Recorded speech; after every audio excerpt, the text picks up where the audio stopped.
Minecraft pocket এডিশনে কিছু new setting এসেছে। এগুলোকে যদি তোমরা এনেবল করো তাহলে তোমার গেম প্লে ইনক্রিজ হবে আর তুমি নুব থেকে প্রো হয়ে যাবে। আজকের ভিডিওতে আমি এই সেটিংগুলোর ব্যাপারে বলতে চলছি, আর ভিডিওতে যাওয়ার আগে লাইক এন্ড সাবস্ক্রাইব করে দিও। তো বেশ দেরি না করে ভিডিওটা শুরু করা যাক। Let's begin. তো প্রথম সেটিংটা হইতে আজকে এই যে তোমরা এই মধ্যেখানে এরকম যে গোল গোল এটা সরাবা কি হয়, তাই জন্য সেটিংয়ে এসে পড়বে। সেটিংয়ে এসে টাচ সেটিংয়ে চলে যাবে, তারপর নিচে যেতে থাকবে স্পিল কন্ট্রোল, এটা ক্লিক করবে, তারপর এটা জাভা এডিশন মতন ভিতরে একটা সামনে প্লাস এসে পড়বে। যেমন কি তোমরা দেখতে পারছো মাঝখানে স্ক্রিনের মাঝখানে একটা প্লাস এসে পড়ছে। তারপর সেটিংটা তোমরা কন্ট্রোল চেঞ্জ করবা কীভাবে, তাই জন্য সেটিং এসে পড়বা, তারপর টাচ সেটিংয়ে চলে যাবে, এখানে চেঞ্জ কন্ট্রোল মোড এটাই ক্লিক করবা তোমাদের, তারপর যেটা মনে চায় ওইটা দিবা, কিন্তু আমি তো এটাই খেলাই। এরপরে তোমরা এগুলার কাস্টমাইজ করবা কেমনে, এরপর কাস্টমাইজ কন্ট্রোল দিয়ে এখান দিয়ে তোমরা কাস্টমাইজ করতে পারবা, যেমন কি আমি করছি। আমি তো আবার পিভিপির মতন কাস্টমাইজ করে রাখছি। তারপরে এই যে সাইডে ডান সাইডে একটা আছে, এটা কেমন যেন লাগে, তাই জন্য এটা সরার জন্য টাচ সেটিংয়ে চলে যাবা। হ্যাঁ, ভিডিও সেটিংয়ে পড়ছি, টাচ সেটিংয়ে চলে যাবা, তারপরে স্পিন ইউজিং দ্য জয়স্টিক এটাই ক্লিক করবা, এই যে এটা। তারপর দেখবা তোমাদের স্ক্যানার ওইটা নাই, যে ওইটা টিপ দিতে হইব, তারপর অনেক জোরে হইব, ওই সমস্যা নাই।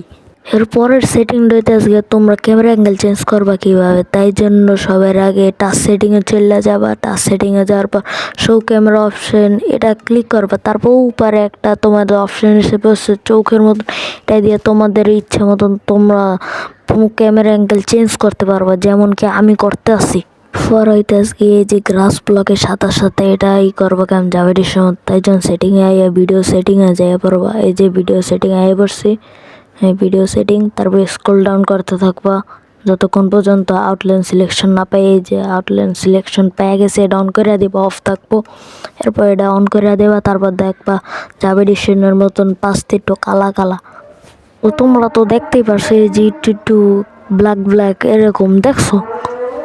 এরপর সেটিং হইতে গিয়ে তোমাদের ইউআই চেঞ্জ করবা কীভাবে, তাই জন্য সবার প্রথম সেটিংয়ে আইয়া পড়বা। সেটিং হওয়ার পর ভিডিও সেটিং খুঁজবা, ভিডিও সেটিং পাওয়ার পর নিচে স্ক্রল ডাউন করতে থাকবা, স্ক্রল ডাউন করতে থাকবা। করার পরে যা পকেট এডিশন এটা ক্লাসিক করে দেবে। এরপর তোমাদের ইউআই একদম জাভা এডিশনের মতন হইয়া যাইব। দাঁড়া আর একটু সামনে যাই, সামনে ভিলেজ আছে। তো এরপর সেটিংটা হইতে আজকে তোমরা গেম মোড পাস করবা কেমনে, তারপর তাই জন্য সেটিংয়ে আইয়া পড়বা। সেটিং হওয়ার পর লোড নিতে হয়ে যাইব লোড হয়ে গেছে। তারপর জেনারেলে আইয়া পড়বা, এই জেনারেল, তারপর নিচে স্ক্রল ডাউন করে এনেবল গেম পাস এটা দিয়ে দেবা।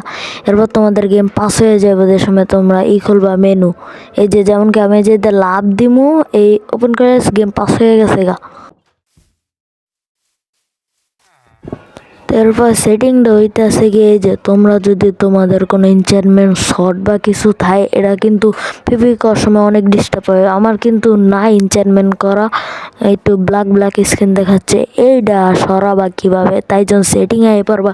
তারপর সবের ওখানে এসে সাইড কি জানো যাই না, এটার পর টেক্সট ব্যাকগ্রাউন্ড একদম লো করে দেবা, চ্যাট কোয়ালিটি ব্যাকগ্রাউন্ড এটাও একদম লো করে দিবা। এরপরে তোমরা গেমে যে তোমাদের যে কোনো শর্ট হাতে না, তাহলে এটার কোনো ব্যাকগ্রাউন্ড কোয়ালিটি দেখাবে না। এরপর ডেটাস গিয়ে পপ সেটিং, এটা তোমার ফুল স্ক্রিন কভার করে, তাই জন্য সেটিংয়ে পড়বা। সেটিং হওয়ার পর ভিডিও সেটিংয়ে যাবা, তারপর স্ক্রল ডাউন করবা, তারপর এই জায়গা পপ লেখা থাকবে, এটাকে তোমরা 90 না 80, আমি রিকমেন্ড করতে তোমরা 80 করো। তোমরা 80 করে তাহলে তোমাদের একদম ঠিকঠাক মোবাইলে ফিটফাট হয়ে যাইব পপ। তো বন্ধুরা আজকের ভিডিওটা এই পর্যন্ত রইল। ভিডিওটা ভালো লাগলে লাইক অ্যান্ড সাবস্ক্রাইব করে দিও, পাশে থাকবো। Bye bye.